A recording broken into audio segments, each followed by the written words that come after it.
Right. So this meeting will be recorded and video will be available online on demand after the meeting. And you can visit marioncountysurvey.com to access that. We will take questions and answers after each section, and those online will be able to ask their question in the Q&A section. And if you'd like to receive a copy of the meeting summary, you can please include your name and address on the chat function. We'd like to introduce the project team. Indiana Department of Transportation, INDOT, is the sponsor of this project. Thank you to INDOT. The Indiana Department of Natural Resources Division of Historic Preservation and Archaeology is administering the survey program and providing consultation with the identification of resources and the eligibility of those resources for inclusion in the National Register of Historic Places. Weintraub and Associates is the lead consultant who's planning and surveying, recording the historic resources in the 6 townships in Marion County, along with Michael Baker International, who is joining us remotely. I'll first take a moment to have the speakers introduce themselves, and we'll go around and say who we are. Hi, I'm Bethany Natali. I'm a historian with Weintraub and Associates. Hi, I'm Paul Diebold. I'm with the Indiana Division of Historic Preservation and Archaeology. I'm Amy Ward. I am the survey coordinator with Indiana Department of Natural Resources, Division of Historic Preservation and Archaeology. I'm Timothy Zen. I'm the department manager for historic preservation with Michael Baker International. All right, well, the first thing that we're going to do is look at the purpose of the survey. We'll also be looking at the IHSSI program, which Paul will talk about, also what to expect during the survey project timeline. We will be pausing for questions and we'll be checking the Q&A chat after each section, but we'll also leave some time for questions at the end. All right, so what is this survey that we're doing? The purpose of this project is to update the current inventory of historic sites and structures in Marion County. So specifically, we're going to be looking at the central and northern townships. So that means Center Township, Wayne, Warren, Lawrence, Washington, and Pike. This information will be added to the statewide Indiana Historic Sites and Structures Inventory, which Paul's going to talk about in more detail. The earlier inventory for these townships were completed in the 1980s and 1990s. And with the update, we'll be looking at those resources again, but we'll also be looking at resources constructed as late as 1985. And the inventory is an important planning tool. It's a great information tool for the public and agencies to identify historic resources in their communities. We usually think of 50 years as being sort of the threshold for something to be historic. What's nice about including things as young as 40 years this year is that it will allow the inventory to continue to be helpful in the years to come.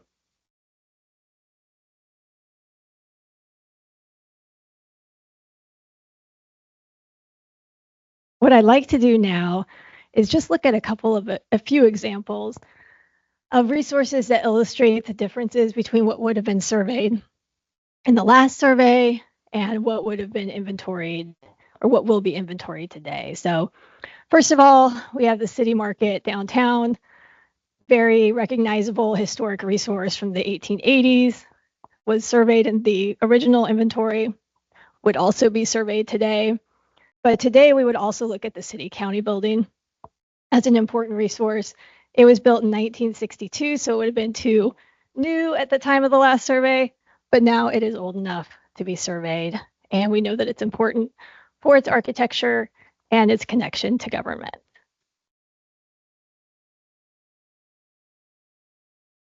All right, residential architecture is another area we expect to find new resources. On the left, we have this great brick Queen Anne house, the Vonnegut house from the St. Joseph district, was surveyed previously, would be surveyed today as well. But we would also survey this contemporary style house on North Pennsylvania Street from the 1950s. And in fact, it is part of the North Pennsylvania Street Historic District.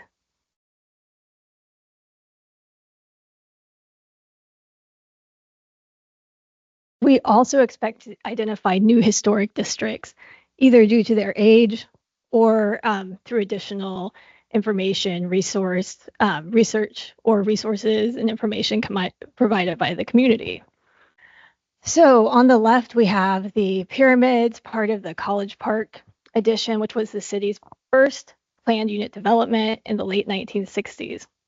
It was too new at the time of the last survey to be included, but today we recognize it's important for its architecture and also its connection to post-war development and civic government in Indianapolis.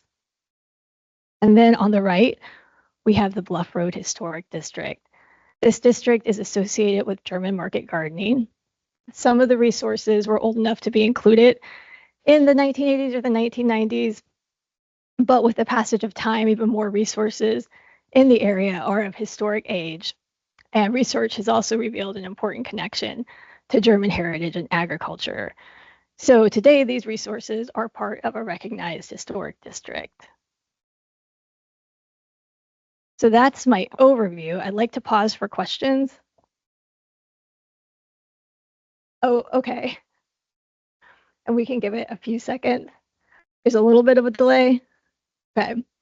We're working on a little bit of a delay, so we can give that a few seconds. I want to welcome everyone that just came in for joining the meeting, and please feel free to ask questions. Yeah, Paul, Mark. And Paul can answer that. The central and the northern ones are part of our contract, and I can just turn it over to you, Paul, too, because you have the next slides if you'd like. Yeah, that's a good question. So the attendee was asking, what about the southern tier of townships, Decatur, Perry, Franklin? Why are they not part of this effort? That's because they're part of an effort that my office, Indiana Division of Historic Preservation and Archaeology, is doing as part of an I-69 mitigation project. We have finished Morgan County.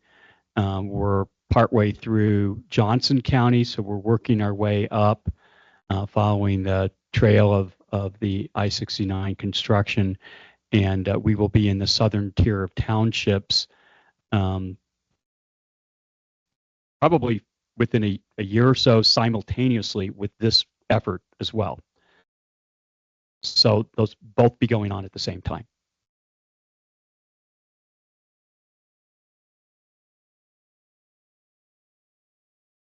Okay. So as I mentioned earlier, my name is Paul Diebold. I'm with the Indiana Division of Historic Preservation and Archaeology. We are the state of Indiana agency that manages the National Register and related programs that were part of the National Historic Preservation Act. And survey is one of those mandated programs. It's mandated by state law and it's mandated by federal law. In Indiana, we call our survey program the Indiana Historic Sites and Structures Inventory. It's a rather long name. I wasn't around when the name was created, or I might have just called it Indiana Survey or something more catchy, I guess. As I mentioned, we do administer the survey program, and we have done so for many years, at first with partnership with Indiana Landmarks, starting in the mid-1970s. As you can see here, there were 4 or 5 counties that were pilot projects, and that program has been ongoing. We actually have surveyed all the counties in Indiana at least one time, some of them several times, because as she mentioned earlier, we have a kind of almost like a 45 year cutoff. Well, of course, now being at this point in time, 45 years ago is when I was out of high school. So time has moved on, and that includes all of the ranch house type neighborhoods that were built in between the last time this Marion County was surveyed, if you take that 45 years back step, and this point in time. To go back to the slide, recordation generates a form and a photo for each historic place. And this is when Marion County was last recorded, 1986 to 1999. I actually have been on the job long enough that I filled out some of the forms for Marion County when I was a graduate student. So very long-term project. Can we go to the next slide, or I guess I can do that? Yes. So here's the way that survey used to be done, and that could have been me in the picture at the far left, with a board and a form attached to it, trying to write standing up, writing by hand using a 35mm camera, which would generate a form like the middle picture shows with a negative sleeve attached to it. And then we would generate books in conjunction, again, with Indiana Landmarks. The results would be published in a kind of a catalog called an interim report. And there is going to be an aspect of the interim report that will stay on, except for the catalog part, because we now have a database that is the catalog. And here is how survey is generated now. We're much more safety minded now. You can see these surveyors have proper safety gear on. We generate a map, a GIS map, that's a much, in many ways, easier tool to use than trying to find the appropriate map in the interim report, because first of all, then you have to get a hold of the interim report. The GIS map you can call up from your laptop at home or even on your phone. The shard database, which contains those records, basically has all the same information that paper form that I showed you a minute ago has. Type of building material, style of architecture, type of roof, all these things that we record about historic places on the form is on the field application that the surveyors use. And this is all free to the public and accessible, both the GIS map and the shard database. Anyone can log in and use it. So the new survey will be more accessible than having to go to the library and check out an interim report book. And as I've mentioned several times, recordation moves forward with time. This house is in the neighborhood I grew up in. It's now going to be one of the houses we will record because it's a really good example of modern architecture. And I think you can see that pretty plainly.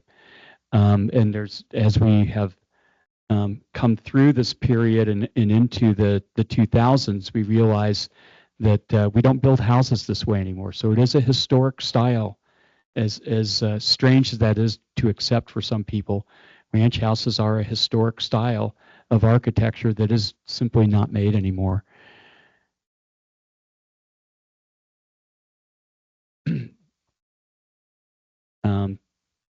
So she hit on earlier some of the uses and purposes. The survey assists property owners. It assists residents. It assists agencies needing to review their projects because of state, federal, or local funding. It assists communities, cities, neighborhoods, and institutions in planning.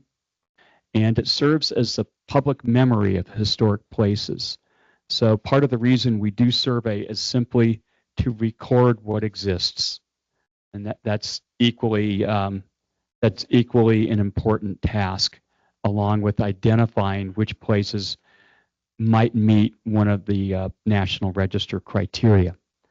So I can turn it over to Amy at this point. No? Oh, back to you. Sorry. Sorry, Amy. Well, and I guess I should ask, are there questions? Are there any questions in the chat or anything? No? Okay. Thanks, Paul. All right, so we kind of went over the purpose of the survey, what we'll be doing with this particular survey. So what can you expect to see while we're out in Marion County surveying these old and new old historic resources? First of all, you might see surveyors like Spencer here. He's wearing a high visibility vest. He'll be carrying, our surveyors will be carrying iPads, or they might be carrying digital cameras to document resources. Every surveyor will have project specific identification. So it'll say that they're working on the Marion County Survey project. It will have a photo of ID of them and then their name. They will also perform the work from the public right of way. So probably the sidewalk, edge of road if safety permits. We may have to take into consideration some of the busier areas where there's not good sidewalks, but that is the plan.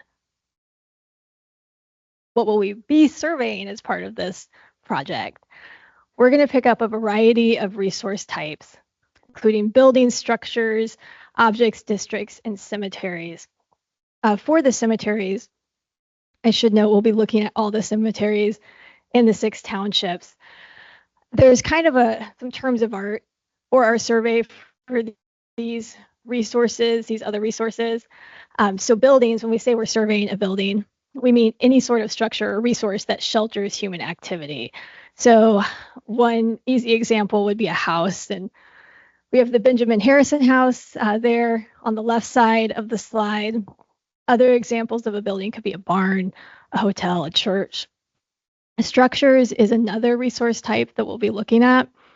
These resources are generally more functional, usually made for activities other than human shelter. So an example of a structure would be something like this bridge over Fall Creek in Center Township. Objects are another category. They tend to be more artistic in nature, usually smaller scale than a structure or a building. Sometimes they're movable. This is one of the statues around the Soldiers and Sailors Monument downtown. That's an example of an object that we would survey. Then we also have districts, and historic districts are concentrations of resources that are connected historically or by their architecture or the way that they developed. And on the far left, we do have a picture of a post-war residential historic district in Washington Township. And I will pause here just about the types of resources that we're surveying and also about how we're doing the survey to see if anybody has questions. Yes, sir.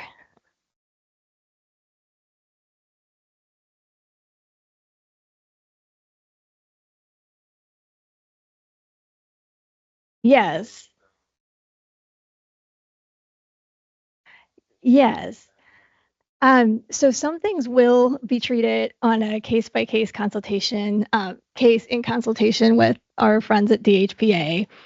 I will say, just sort of off the cuff, that for the old Circle Center Mall, as I knew it growing up, a lot of those facades actually were included in the first survey for Center Township, and I think our initial inclination is to continue to survey those facades as historic structures.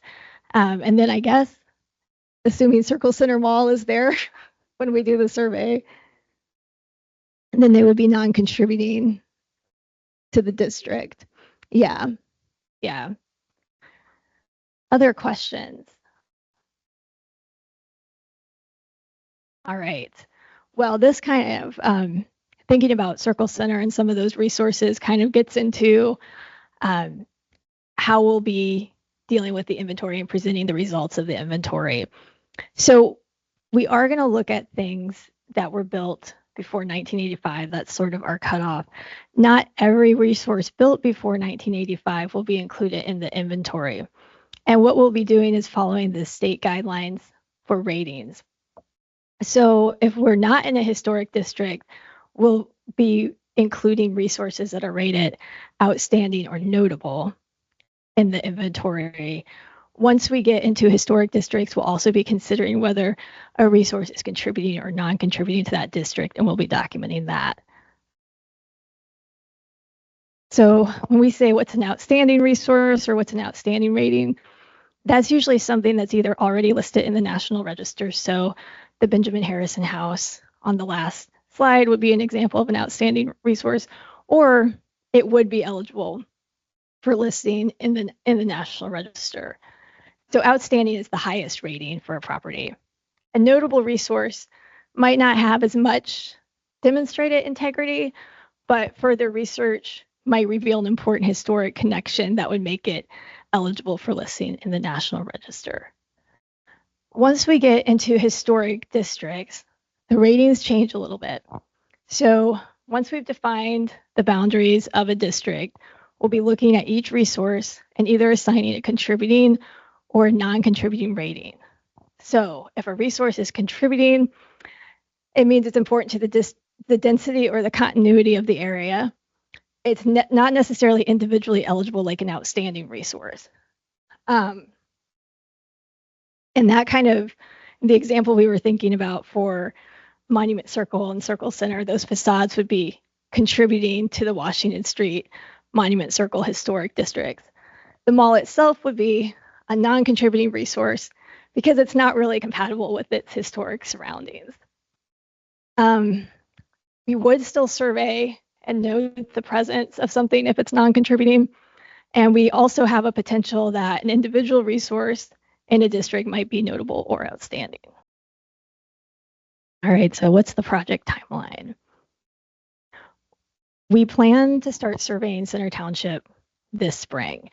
That's going to be the first township we look at. It's also going to serve as a template for how we conduct the additional surveys. So Center Township this spring, this week actually, then we'll move on to the other townships likely in the fall. And we'll probably continue on the center band, so Wayne and Warren. Then we'll move up to the northern band.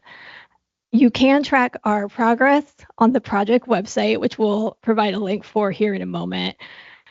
We have a map on the project website that shows where we're currently working. So if you are wondering about those people in High-Vis Best outside your neighborhood or where you work, you can always check our website. Once the surveys are completed and approved, they'll be published in the Indiana Historic Buildings, Bridges, and Cemeteries database. That's the GIS map that Paul was talking about.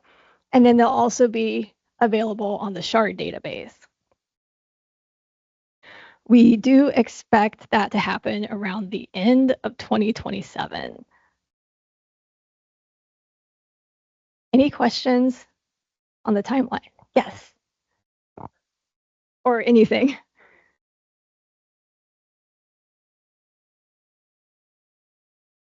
Oh no.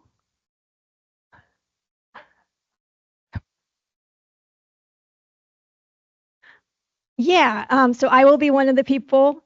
My company is Weintraut and Associates. We're historians. We're also archaeologists, but we'll have our team of historians out on the sidewalks. We're also working with Michael Baker International. They're a great company based out of Pennsylvania. We've worked with them on other projects, including I think it was Section 5 of the I-69 South project. They also have a lot of experience in doing surveys of this type. So it will be us. And actually, some of our models are the actual surveyors. So some of the people that you saw in the PowerPoint. Yeah. Other questions?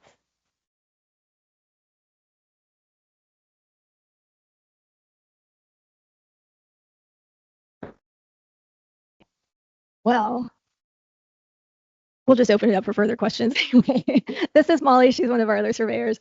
I did want to point out that we have the project website on here.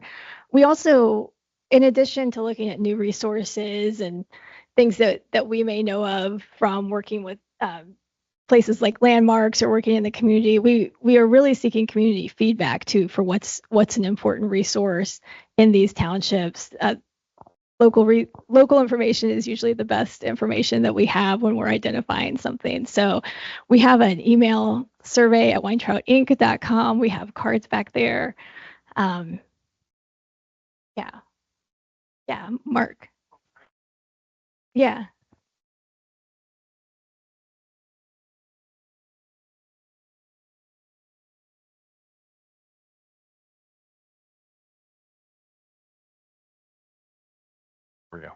This, I think, is a Paul question. I'm sure throughout the years you have accumulated numerous either determinations of eligibility, transportation projects, neighborhood groups, whatever. What brings this to mind is the very recent communications we've had about the area of a historically Black neighborhood between 25th and 30th Street, I think just east of Douglas Park. Have you compiled those or collected those or kept those as records to turn over to them to then, I guess basically if you've already found them to be eligible, that those are places they would go to look to identify districts in these 6 townships?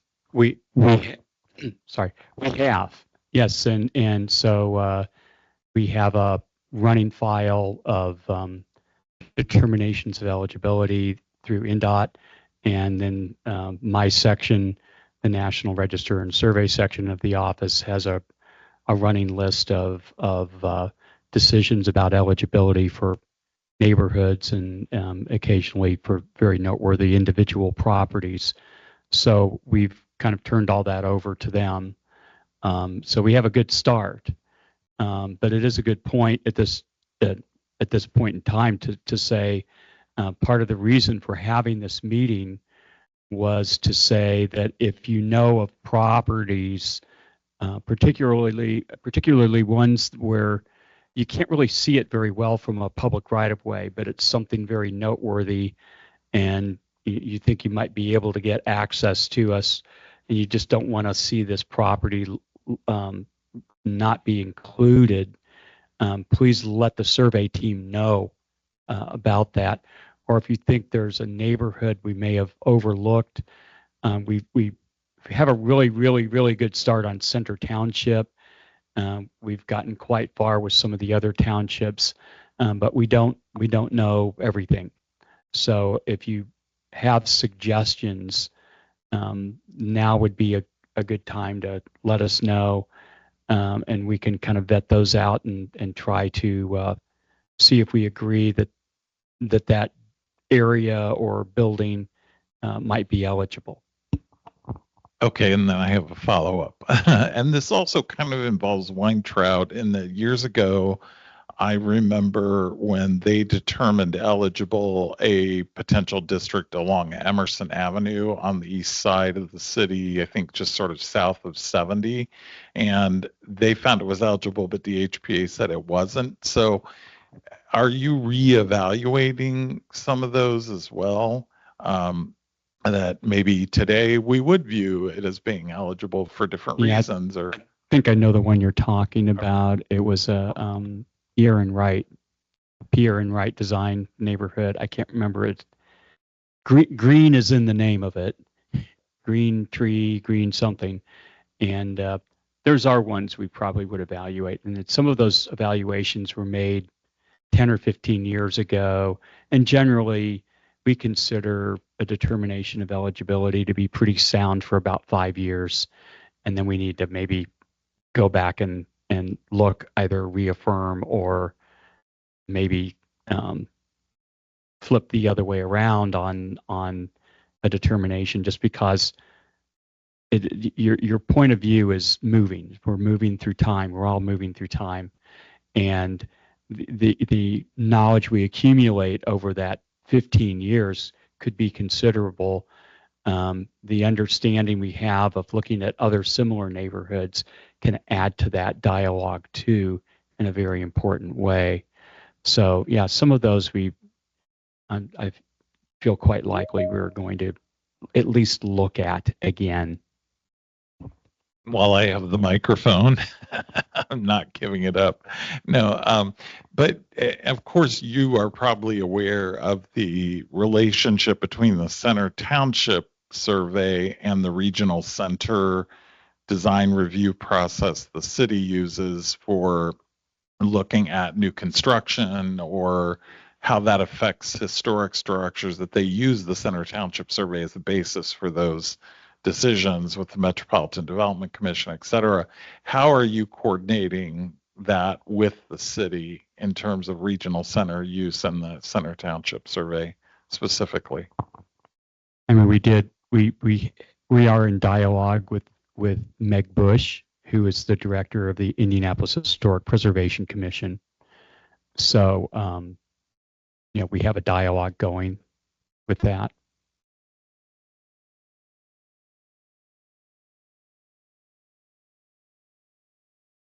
And if I could, I'd like to pause for a moment and wanted to mention we are working on the question and answer. Yes. We had some feedback from our virtual friends, so. The Q&A is working. It's just located at the bottom of the screen. There's a little question mark with a chat feature, and you can just type your questions in there, and we will be able to respond to them. So. All right, thank you. And we also had a request if we could repeat the questions that had been asked earlier. So I'll just do that very briefly. We had one question about how we would deal with structures such as the facades in circles on the old Circle Center Mall. Oh, did you have something too, Paul? Okay. So that was one of the questions that we answered. And then the other question was who would be doing the survey. And that was when we talked about Weintraub and Associates and Michael Baker. And then Amy, you had a comment? Amy had a point about, I mentioned the interim reports briefly and that they weren't completely going away, and she would like to explain further. So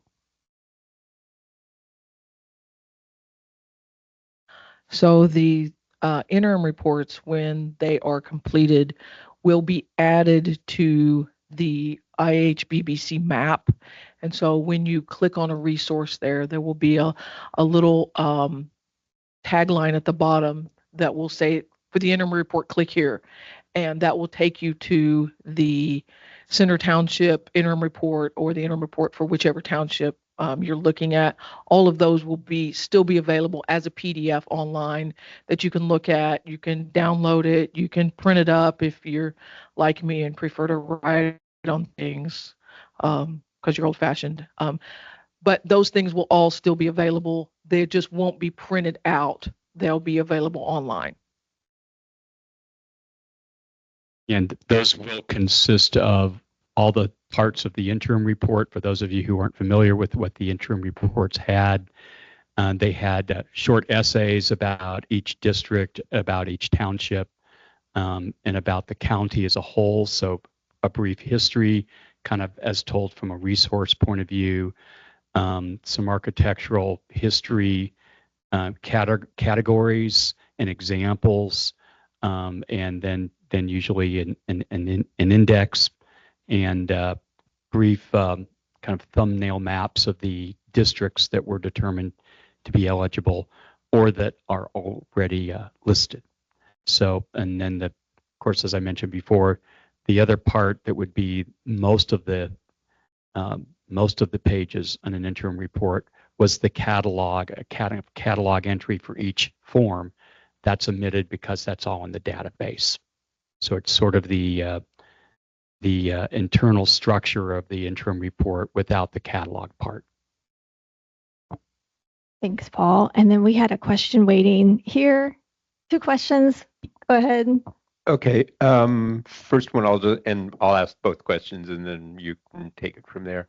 First one is also, are you looking at delisting? Because there's so many changes that have been made in the past 40 plus years that that might be a possibility, I assume. And then the second question is, who or how are the categories decided? Notable, outstanding, is that one individual taking the picture, or is that a committee, or? Yeah, so for the first question, I can speak to this maybe in districts a little better, but Paul, Paul or Amy rely on you for the individual sites. So, okay, and then, oh yeah, I'm sorry. And so our first question was, we'll be looking at these ratings. Will we be considering delisting a resource due to changes over the last 40 years or things that have happened since it was identified? In districts, we do know just from other places we've done surveys for, other things that we've done in the community, that some resources have changed. Some things that were contributing to a district are no longer there. There's been new construction or the resource has been demolished. So we anticipate still recording that district as a district initially, bringing those results to DHPA. So if something was there, it was a contributing resource, now it's a parking lot, we will have a non-contributing resource where there had been a contributing resource. And we'll take that to DHPA and consider whether it would still be considered a district. I can turn this over to Paul or Amy for. Yeah, it is a process like that. The field surveyor, because they're there, will make a recommendation, and that will be reviewed. There are 3 of us internally that would review that, and also have to bear in mind that Marion County was surveyed before. That survey is not in the database, but we have the paper forms, we have the old interim reports. So a lot of the things, the only things that didn't have, that won't have a rating, will be things built after 1940. So that narrows down the guesswork quite a bit. And for most of those things after 1940, what I believe we're going to find is that they will be determined eligible by virtue of being in an eligible district.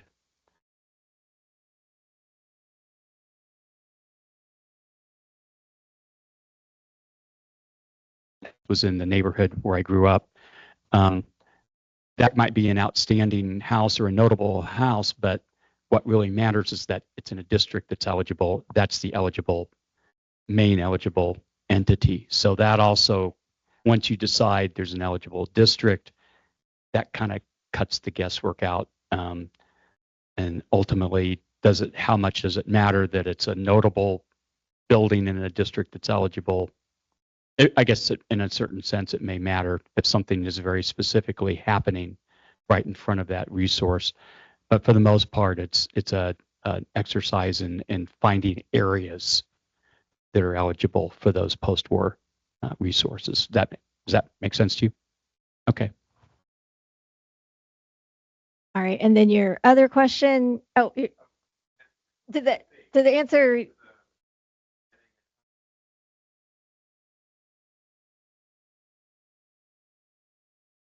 Yes. Okay, great. So the other question, which Paul covered, was how the rating decisions were made. Other questions? Do we have any online questions? Thank you.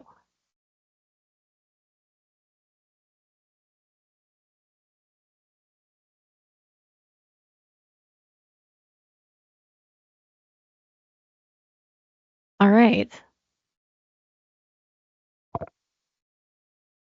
Well, seeing as we have no questions here and no questions virtually, I guess we can wrap up this portion of the meeting. We do have comment cards.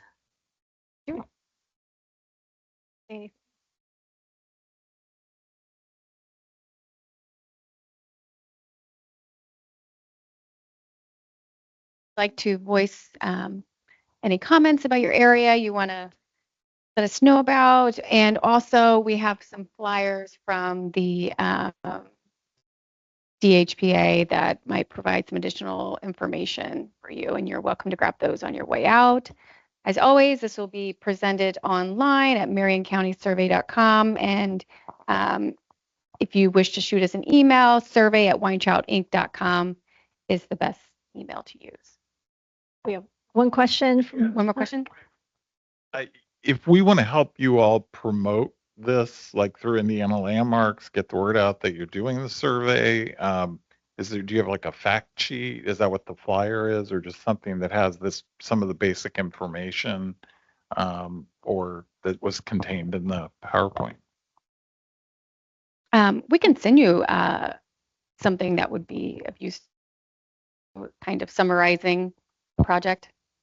Yeah, that would be wonderful. Yeah.